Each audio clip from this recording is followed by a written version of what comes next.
आप सभी को सालोम, प्यार, सलाम। मैं रेवरेंड डॉक्टर बिनी जॉन एक बार फिर से आपके समक्ष उपस्थित हूँ बिब्लिकल नॉमोलॉजी में आपका स्वागत करते हुए। आज हम कुछ दो शब्दों पर बात करने वाले हैं और जो बहुत ही महत्वपूर्ण हैं, जिनके बगैर हमारा जो जीवन है, मसीह जीवन, वो बिल्कुल अधूरा है। और हम बिल्कुल उन शब्दों के बगैर हम परमेश्वर की कल्पना नहीं कर सकते या परमेश्वर के विषय में हम कोई भी चर्चा नहीं कर सकते, क्योंकि हमारा जो परमेश्वर है वो उत्पत्ति से लेकर के प्रकाशित वाक्य तक वही है। और उसने क्या किया है उसके विषय में आज हम दो शब्दों पर ना चर्चा करेंगे।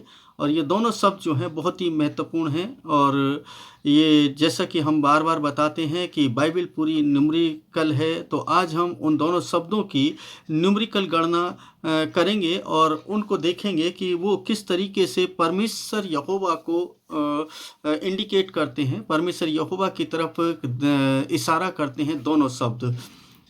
अगर ये दोनों शब्द नहीं हैं तो हम परमेश्वर यहोवा की तरफ किस तरीके से फिर सकते हैं, ये हमें सोचना पड़ेगा, क्योंकि यही है ना, दोनों शब्द बाइबल के का आधार है, बाइबल का बेस है।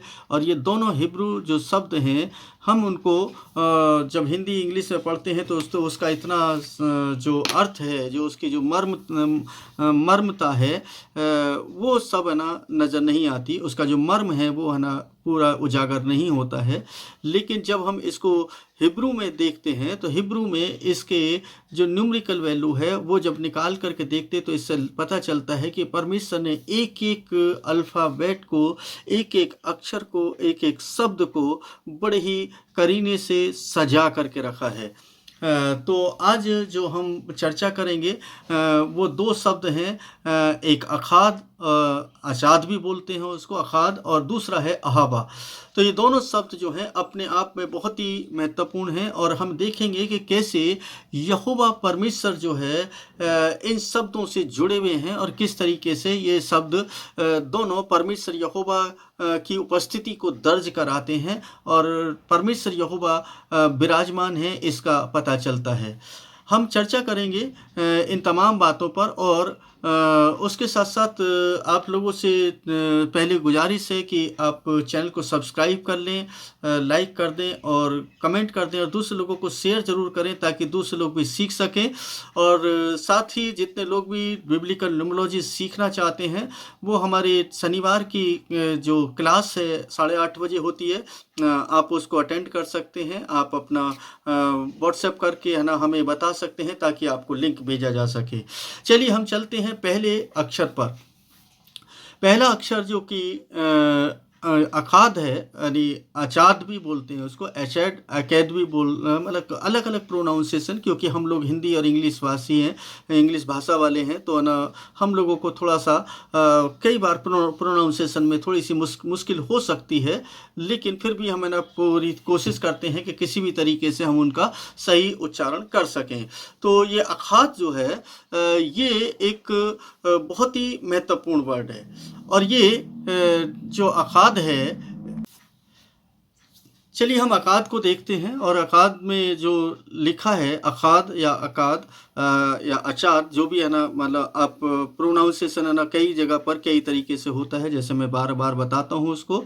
तो यहाँ पर ये 3 हिब्रू लेटर से बनता है।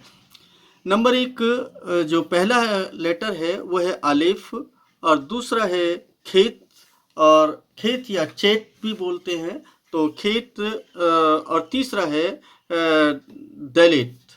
तो ये तीनों लेटर से मिल करके ये अखाद बनता है, अखाद और या अचाद। तो अब हम इसकी न्यूमेरिकल वैल्यू को देखेंगे, और न्यूमेरिकल वैल्यू को जब देखते हैं तो यहाँ पर आलेफ की निकल करके आती है 1, जैसा कि आप लोगों ने ना पहले सुना है और सीखा है, और जो लोग सीख रहे हैं उनको ना मालूम है कि आलेफ की 1 है। और खेत की जो है, खेत जो है वो है 8। तो हाँ, फिर से इसकी दैलेत की 4 है। तो इनको हमने सबको प्लस किया, 4 + 8 + 1, ये 13 आया।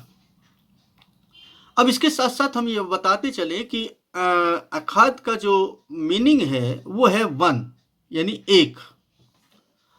ये शब्द उत्पत्ति की पुस्तक के अंदर शुरुआत में ही आता है, और इसके जो जिक्र जब हम पढ़ते हैं, जब इसको बाइबल में पढ़ते हैं अखाद को हिब्रू बाइबल के अंदर, तो इसका मतलब आया है 1 यानी 1। तो इसकी जो न्यूमेरिकल वैल्यू जो आती है वो 13 आती है, यानी 13 आती है, क्योंकि ये 13 जो है एक बहुत ही महत्वपूर्ण संख्या है। हम इस पर निरंतर चर्चा करते रहते हैं और ना लगातार इस पर बातचीत करते हैं, और जब क्लास होती है तब भी हम इस पर चर्चा करते हैं। बीच बीच में है ना हम वीडियो भी है ना बनाते, तो उसमें भी इसका जिक्र हम अवश्य कर देते हैं। तो यहाँ पर हम दूसरे शब्द को लेते हैं, तो दूसरा शब्द जो है वो है हमारा अहावा। ये अहावा जो है इसके अंदर भी एक जो 4 लेटर हैं, ये 4 लेटर्स जो हैं ये अपनी अपने एक न्यूमेरिकल वैल्यू रखते हैं। तो अहावा के अंदर जो 4 लेटर हैं, इनका जो मीनिंग है वो मीनिंग है प्रेम यानी लव। तो अहावा जो है वो प्रेम के लिए इस्तेमाल होता है हिब्रू के अंदर। जब हम इसको देखते हैं, जैसे अखाद जो है वो 1 के लिए इस्तेमाल होता है, ठीक उसी तरीके से हिब्रू में जो अहावा है वो प्रेम के लिए इस्तेमाल होता है। हम इसकी भी न्यूमेरिकल वैल्यू को गणना करके देखेंगे कि इसकी न्यूमेरिकल वैल्यू क्या निकल करके आती है। तो यहाँ पर हम जब इसको अल्फ़ाबेट को देखते हैं, जो हिब्रू में अहावा लिखा हुआ है, इसका पहला अक्षर है आलिफ, दूसरा हे, तीसरा बेत और चौथा हे। इन 4 लेटर से ये अहावा बनता है। जब हम अहावा की न्यूमेरिकल वैल्यू को निकालेंगे तो हम इसको इस तरीके से निकालेंगे, आलिफ का 1, हे का 5, बेत का 2, हे का 5। हम इसको प्लस करते हैं और इसको जोड़ करके देखते हैं कि इसकी न्यूमेरिक वैल्यू क्या आती है, इसकी गणना क्या आती है। तो हम इसको जोड़ देते हैं, 5, 2, 5, 1, टोटल हो गया इसका 13। अब आप देखें कि हमारे पास में एक नंबर फिर से आ गया और वो है 13। हमने देखा कि अकाद का भी जो नंबर है वो भी 13 है, और यहाँ पर अहावा का नंबर जो है वो भी 13 है। दोनों ही अपनी न्यूमेरिकल वैल्यू जो है वो 13 रखते हैं। और ये दोनों जो शब्द हैं ये बाइबल के वो शब्द हैं जिनके बगैर हम बाइबल की कल्पना नहीं कर सकते। परमेश्वर हमारा एक है। हम आगे चलेंगे और उस पर गणना करेंगे कि ये किस तरीके से परमेश्वर से जुड़ा है दोनों शब्द, और क्यों आना ये महत्वपूर्ण है, क्यों आना हमें बिब्लिकल न्यूमरोलॉजी को सीखना चाहिए कि परमेश्वर ने सब कुछ नंबरों में छुपा करके रखा है। बस उसको समझने के लिए हमें थोड़ा सा प्रयास करना पड़ेगा, और हम परमेश्वर के उस प्रेम को और अधिक समझ पाएंगे जो परमेश्वर हमसे प्रेम करता है। ना तो हम एक के बगैर काम कर सकते हैं बाइबल के अंदर, क्योंकि परमेश्वर एक है, और ना ही प्रेम के बगैर काम कर सकते हैं या प्रेम के बगैर कल्पना कर सकते हैं, या एक के बगैर भी कल्पना हम नहीं कर सकते हैं। क्यों? क्योंकि परमेश्वर एक है और वो प्रेम है। अब हम इसको देखें, इस तरीके से देखें, जैसे अखाद है तो अखाद को जो कि उत्पत्ति की पुस्तक में ही पहले आया, एक ही आया। अखाद या अचाद जो है ना, हम उच्चारण है ना जो भी कई लोग है ना अलग अलग तरीके से करते हैं, तो इसका मतलब है एक परमेश्वर, यानी परमेश्वर एक ही है। और अहावा का मतलब है प्रेम, यानी प्रेम ही परमेश्वर है।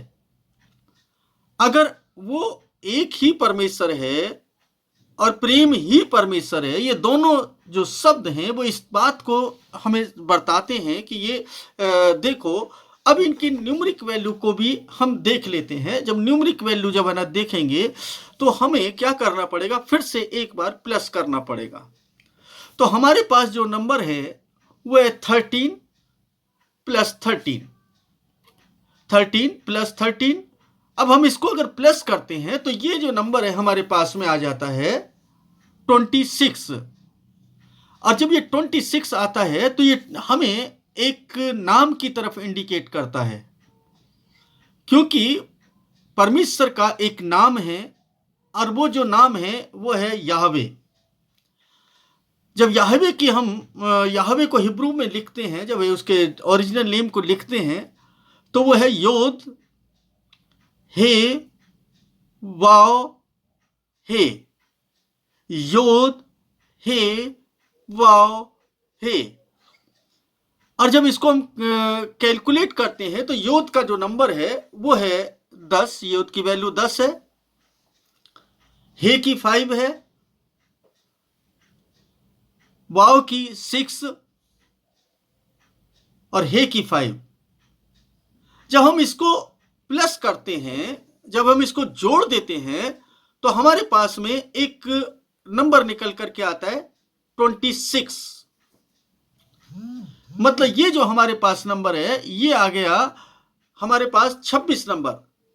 और जब हमने अखाद को और अहावा को जब जोड़ते हैं तो उसका जो नंबर है वो भी 26 ही आता है।